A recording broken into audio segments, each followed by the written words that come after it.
If you are taking trades on the 15 minutes without checking the higher time frames first, you are just guessing, and guessing is why you keep getting stopped out.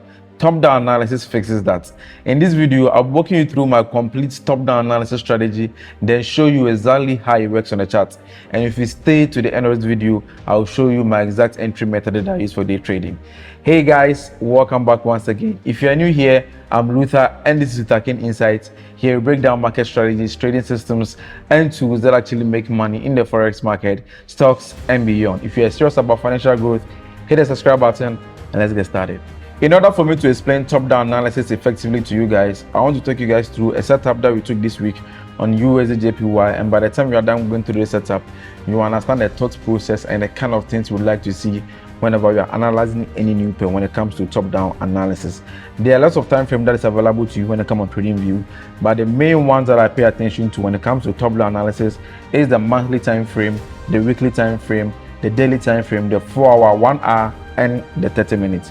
These are the major time frames that I pay attention to when it comes to top-down analysis, right? And I want to take you guys through the 4 major steps that I use whenever I'm analyzing a new chart. Now, the first thing I want to do on the monthly time frame is look at the macro trend. What is the bigger picture? Where is the market coming from and where is it going? These are the kind of things I like to understand whenever I'm on the monthly time frame. Look at the overall picture, the overall trend, how long has the market been moving for years. And the monthly time frame gives you a better picture of how the market has been moving for a very long time. Now, the next thing I want to do is move to the weekly time frame. And when I go to the weekly time frame, what I pay attention to is the market structure. Is the market bullish or is the market bearish? Is it printing bullish or bearish structure? And if I'm able to identify the structure, I'm able to understand, has the market break any recent high or recent low? And this is going to help me find setups or current opportunity to trade on the market. The next thing I want to do here is find key levels. That is on the daily time frame. I find key levels on my daily time frame, and that is a level where I want to find exactly where I want to enter on that particular market. Daily is where I find my premium setups, and that is the time frame I want to know if it's time for me to enter or not. Now, the 4-hour, 1 hour, and 30 minutes is my confirmation entry.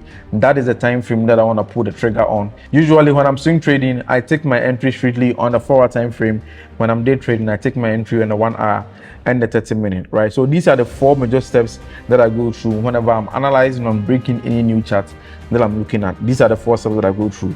Now let's quickly go through the top-down analysis from the monthly time frame down to the 30-minute time frame. Then I'll show you guys how we were able to execute this setup beautifully on USD/JPY. So let's start from the monthly time frame and let's see what we have. Now, looking at the monthly time frame, like I said earlier, when it comes to monthly time frame, the most important thing that we want to establish is where is the market coming from and where is it going. We want to pay attention to the overall picture of what is really happening on the monthly time frame. Now look at the monthly time frame on USD/JPY. You can clearly see that this market, after this breakout from this zone, we saw this huge impulse move to the upside, pullback, impulse, pullback, impulse, pullback. Then we saw the market started ranging here a little bit, but overall we can clearly see that this market is in a clear uptrend on the monthly time frame. This market is really pushing to the upside. So now the monthly time frame, we can clearly see what the market is doing. The market is forming a series of higher highs and higher lows on the monthly time frame. So we've established that this market is in a bullish environment. Now going down the weekly time frame, like we said, we want to pay attention to the market structure on the weekly time frame. Now coming down the weekly time frame, some of the things that I also really want to focus on whenever I'm on the weekly time frame is look at the recent weekly high and recent weekly low. I've already done that with my line chart here, but I do that to help me focus on the current price action, because on the monthly time frame you get to see what is happening in the past, but as you are zoning in, as you are going down on the lower time frame, I like using things to help me focus on the current price action. So whenever I'm on the weekly time frame, I like to mark out my weekly high and my weekly low. And as you can see, I've already done that. And you can see on the weekly low, it's a strong support level that we've seen the market to test on that zone multiple times. First touch, second touch, third touch, right? You can see this zone has been a strong level. And right after the third touch, we saw the market, forming a huge impulsive move to the upside, heading towards this weekly high that we have here, right? So until the market gets to this level that we can see potential reversal to the downside, we are still expecting some bullish momentum all the way to the upside to retest these key levels, right? So going into the week, that was my thought process. I was thinking of finding more bullish momentum on USDJPY, looking at all the things that I've seen from the monthly time frame down to the weekly time frame.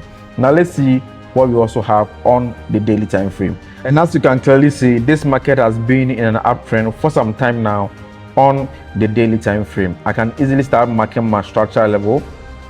When I take my trend line, you can easily see that this market has been forming a series of higher highs and higher lows. I can use my trend line to easily mark out all the important structure level for you to see how this market has been moving structurally on the daily time frame for some time now. So you can clearly see this market is just forming a series of higher highs and higher lows. The market just pushing all the way to the upside. So coming down on the daily time frame this week and seeing the fact that this market was just pushing to the upside, like I said earlier, until I see the market pushing to this significant zone on the daily time frame that we've already established on the weekly time frame as our recent weekly high.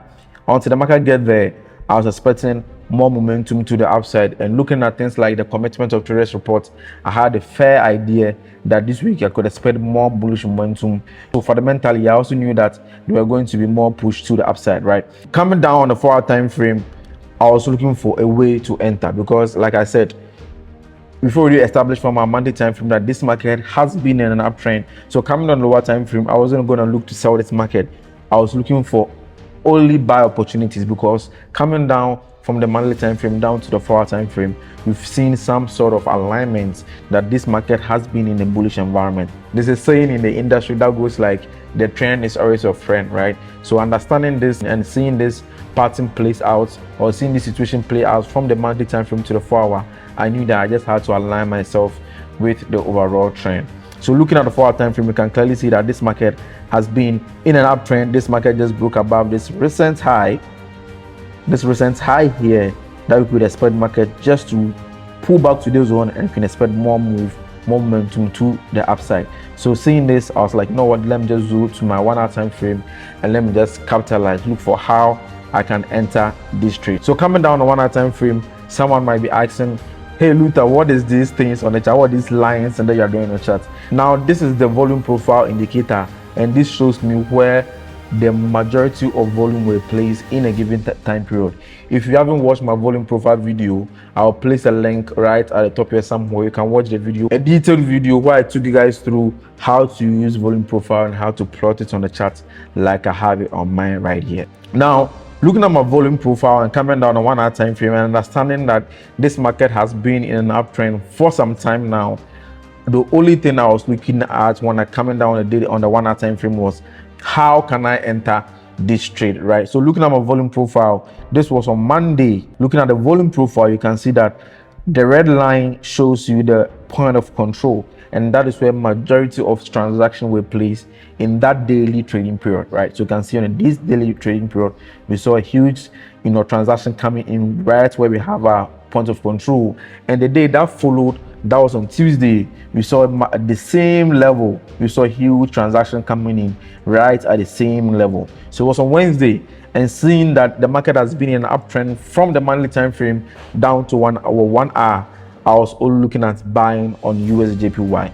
Most retail traders will be thinking, oh, there's a resistance level here, so why don't I look at taking my entry right from here and put my stop loss below.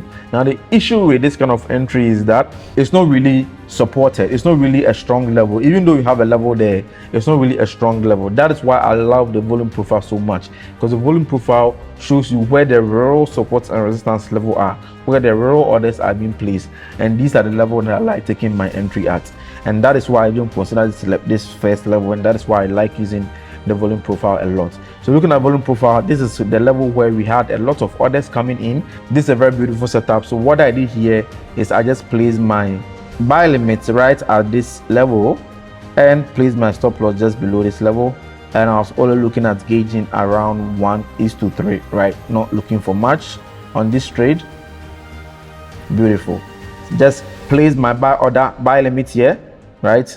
My stop loss below here, TP right here, just looking for the 1:3, and I know I didn't mind taking profit at 1:2 because I don't own the market, but then that was the level I was looking at. So let's see how this market played out. You saw the market pushing back, pushing back, pushing back. The market came all the way back and tagged us in, and he made the market tag us in right at this level. Sorry, the market went quite too fast here.